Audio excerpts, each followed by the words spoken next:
No DQ Galaxy. We are live with a recap of Friday Night Smackdown for Friday night, February 24th, 2022. Shout out to the early birds. Skin Man, how's it going? Brian Spencer, Joey Perez, Ryan Dempsey, Darren G, Matthew, CC Drink, Walter Cruz, of course, Mohammed, K-Dog28. Much love to you all. Let's get right in to this recap. We kicked off SmackDown with a recap of Elimination Chamber, and then we had Jimmy Uso backstage telling Solo Sikoa that whatever Jay needs to get off his chest, Jimmy will be in the ring to meet Jay and hopefully talk things out. We then had our first match of the evening, which was Braun Strowman, Ricochet, and Madcap Moss going up against Imperium. Samantha Irving always does a great job, and this is becoming one of my favorite parts of SmackDown when she introduces Imperium. Ludwig Kaiser, Giovanni Vinci, and Gunther, but she says it way better than I can. Anyways, you had Kaiser taking a cheap shot at Braun Strowman, which got him angry, and the referee was busy with Strowman. Meanwhile, Imperium triple teamed Ricochet. They worked him over for a while, and then the plot thickens for WrestleMania. Looks like we do have a direction for Gunther at WrestleMania. Drew McIntyre showed up on the stage and was watching the match. Braun Strowman finally got the hot tag, and then he got in the mix with Gunther. Gunther drop kicked Strowman back into the corner. Madcap Moss tagged in, and then Gunther pinned Moss with the power bomb. Last week, we kind of had a tease of a Moss heel turn, but this week there was no indication of that. We'll have to see what happens if that's followed up on or not. Afterwards, Drew McIntyre took off his jacket. He was ready to fight, but then we had the Viking Raiders attacking McIntyre. Sheamus made the save, but he was overwhelmed. And then finally, Braun Strowman and Ricochet helped out, and they cleared the ring, got rid of the Viking Raiders. The four of them, the four good guys, all posed in each corner of the ring, and that wrapped up the beginning of SmackDown. Good match here, and yeah, McIntyre appears to be targeting Gunther for WrestleMania. Will Sheamus be involved? Will it be a three-way? That's been a big rumor, but now it definitely looks like at least McIntyre is going after Gunther at WrestleMania. Backstage, Rey Mysterio cut a promo and said that he will put an end to Karrion Kross. Santos Escobar, who apparently is a babyface now, they exchanged masks last week. Santos said he wants to show his respect to Rey Mysterio. And then Dominik and Rhea Ripley interrupted. Santos stepped in and said he'll teach Dominik some respect, but then Rhea stood in front of Condom. We had another backstage segment with Paul Heyman and the Bloodline, Jimmy and Solo Sikoa. Heyman said that Solo will be staying backstage and Jimmy will handle Jay face-to-face by himself. LA Knight came to the ring and said that people talk about their WrestleMania moment, but he just wants to make money, win titles, but you cannot have an LA WrestleMania without LA Knight. Guess that makes sense. New Day interrupted Kofi Kingston and Xavier Woods. They wanted to know who is LA Knight to be demanding anything. And they brought up Kofi Mania. Kofi ended up challenging LA Knight to a match, which LA Knight did accept. Now, during the match, Xavier Woods was checking on Kofi. Xavier got over by LA Knight, and LA Knight had some words for Xavier. LA Knight continued to dominate the match for a while, and then Kofi started to make a comeback, hit the boom drop, but LA Knight was able to avoid the tip, the Trouble in Paradise. And at this point, Xavier Woods started playing the trombone on the outside of the ring, and Kofi hit a dive to LA Knight as LA Knight was going after Xavier again. They were both back in the ring. Xavier blew the trombone in Knight's face, and then Kofi finally got the win with the tip, the Trouble in Paradise. So the question is, where is LA Knight going with all this? Will he have a tag team partner to go against the New Day? Is Big E coming back soon and we're going to get some sort of 6-man at WrestleMania? I guess time will tell on that one, but hopefully something's coming out of all this and it's not just another random loss for LA Knight, who really could use a win at this point. But then again, the former WWE champion really shouldn't be losing a whole lot, so it's kind of a weird booking in my opinion. Now, Psycho Jet Black sent in a $2 super chat. Thank you for that. Says, Condom should get a Trojan gimmick post-WrestleMania. Yeah, that would be a good sponsor. Trojan Condoms sponsoring WWE Backlash when it's Condom Dominik Mysterio going up against Rey in a rematch from WrestleMania. I hope they don't do a rematch, but you know how it is with WrestleMania Backlash or Backlash, whatever it's called, Backlash by itself. Psycho Jet Black sent in a $2 super chat. Thank you for the super chat. Says, seriously, does Xavier have potential as a single star? Honestly, I think the ship has sailed with Xavier as a single star. Like they did the whole King of the Ring gimmick. He won the crown, but then never really went anywhere. So I really do think the ship has sailed. We had Charlotte Flair come into the ring for a confrontation with Rhea Ripley, but instead of Rhea Ripley, it was Condom coming down to the ring. And Charlotte said it's adult time. She told Dom to get his mommy. And Dom commented on how Rhea is the hottest thing in WWE, talked about how mommy is strong. And Charlotte had a little response. Charlotte said that she has a real Latino man that calls her mommy at home. And he has a much thicker accent. Now, of course, she's referencing her husband, Andrade, who is still at the moment working for AEW. Now, it continued to go back and forth between the two of them, with Dominic bringing up Rey, how both Dom and Charlotte have fathers that they surpassed, but then he had to insult Rey some more, saying that he was a deadbeat. And Charlotte responded by saying, unlike Dominic, she does love her father.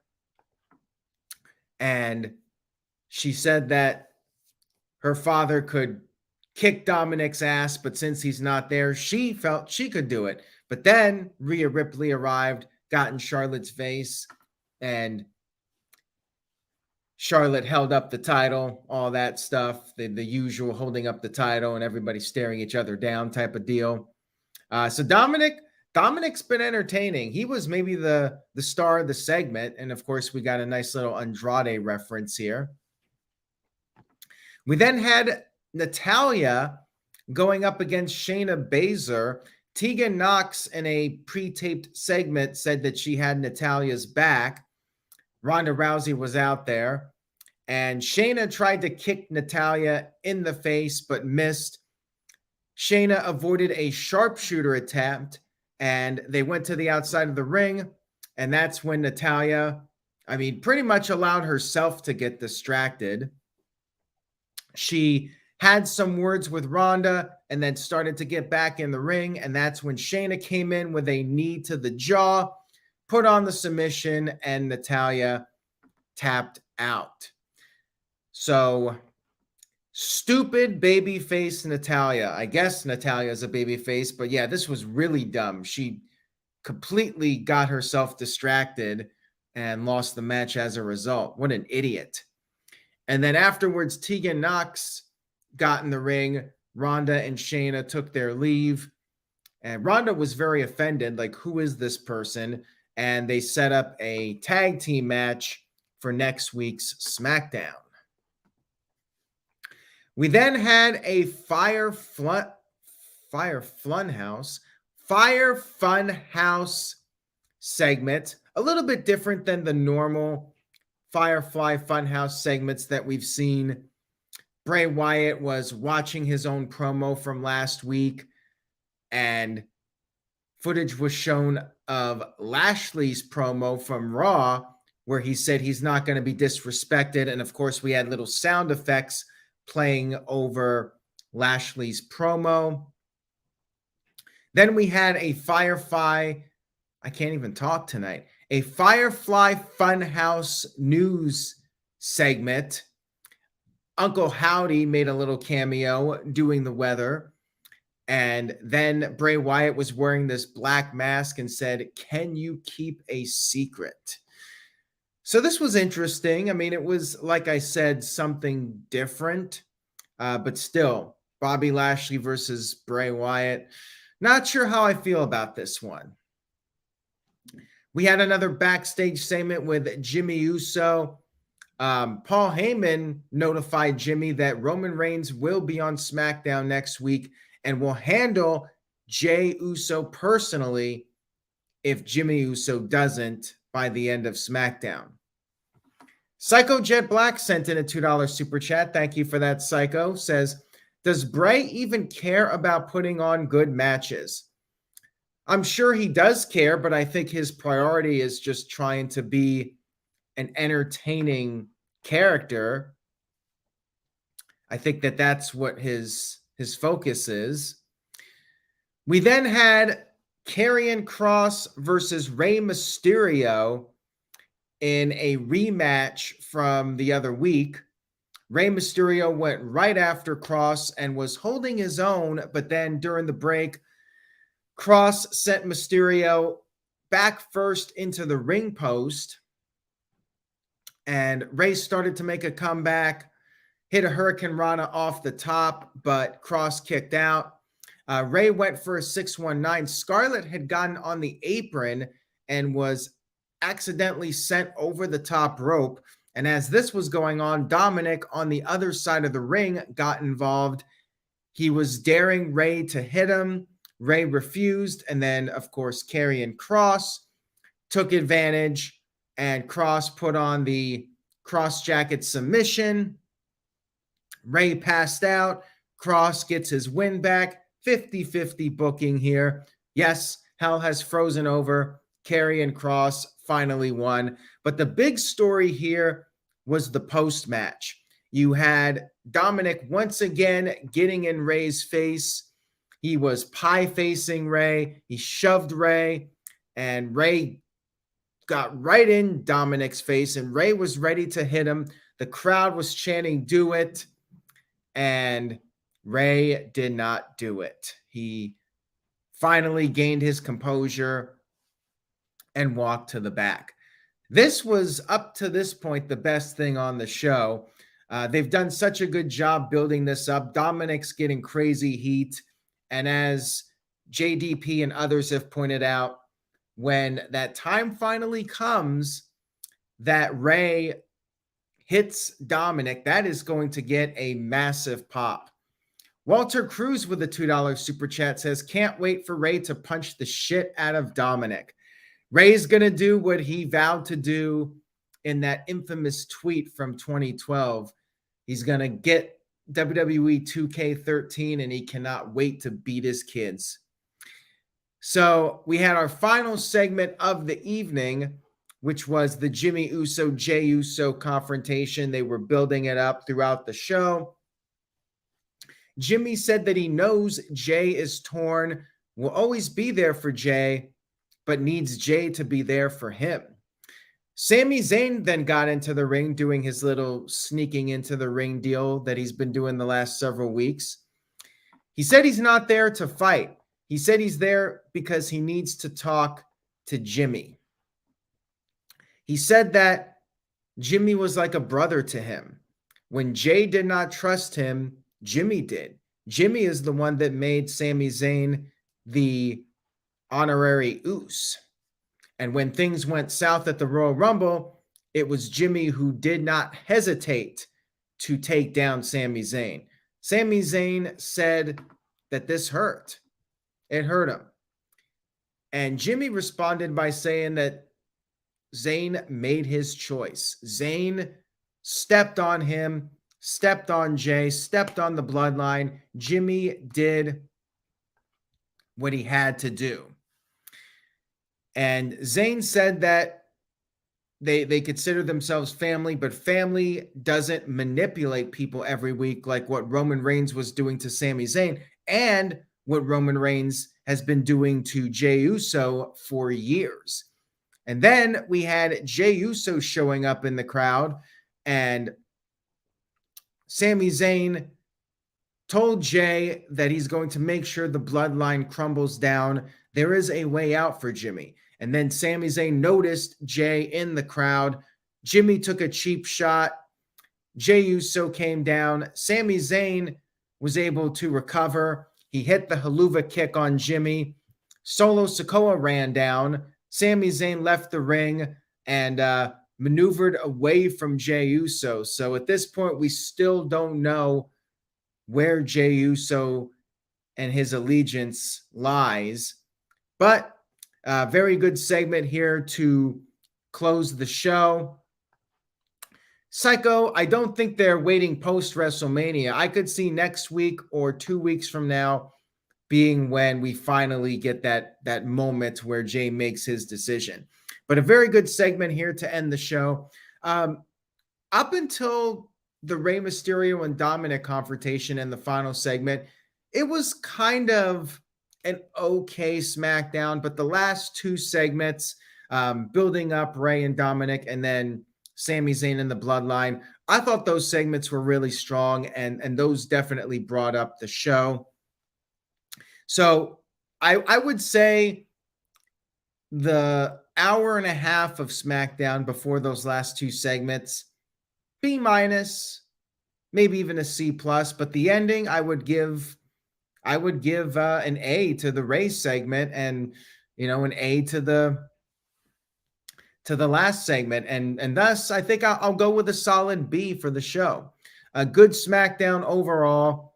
Walter Cruz sent in a $5 super chat. Thank you, Walter. Appreciate it. Says they are going to wait until the week before the go home SmackDown or the go home for WrestleMania for Rey to finally snap, and Sami Zayn parallels the Shield now.